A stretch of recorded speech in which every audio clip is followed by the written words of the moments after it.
Friendship ఎంత అందమైన relation కదా.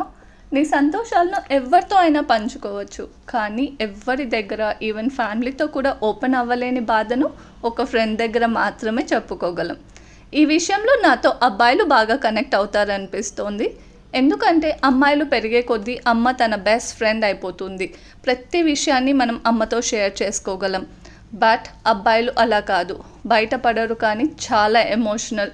We can see the real side only with the true friends.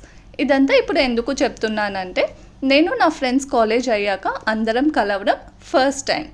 ఇక్కడ నేను ఒక పాయింట్ మెన్షన్ చేయాలి. ఇండివిజువల్గా పాసిబుల్ అయ్యేప్పుడు ఒకరినొకరు కలిసాం, కానీ but 4 of us for the first time at one place. ఇన్ని సంవత్సరాల తర్వాత కలిసినా కూడా నిన్న సాయంత్రం మాట్లాడి మరి ఈరోజు ప్రొద్దున మీట్ అవుతే ఎలా ఉంటుందో జస్ట్ అలానే ఉన్నింది.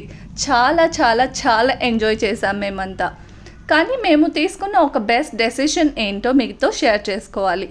మేము మూవీస్, షాపింగ్, మాల్స్కి ఇలా కాకుండా రాదర్ వి చూస్ విజిటింగ్ టెంపుల్స్.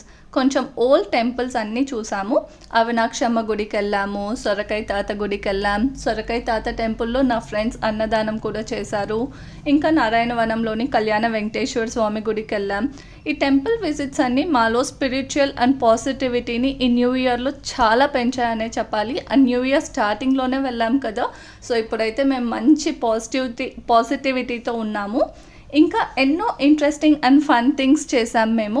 అవన్నీ అప్కమింగ్ వీడియోస్లో అయితే రాబోతున్నాయి. Please stay tune. ఈ చిన్ని షార్ట్ చూసినప్పుడు మీకు మీ ఫ్రెండ్స్ గుర్తొచ్చుంటే please do like and share it with them. And మీకు బెస్ట్ ఫ్రెండ్స్ ఉండి కూడా టచ్లో లేకుంటే please take a step to rebuild your bond అండి. It may take time, but trust me, you will be the happiest person on this planet.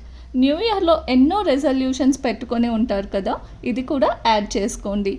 And ఎవరికైతే best friends ఉండి ఇప్పటికీ కూడా మంచిగా వెళ్తున్నారో, kudos guys, you are the happiest one.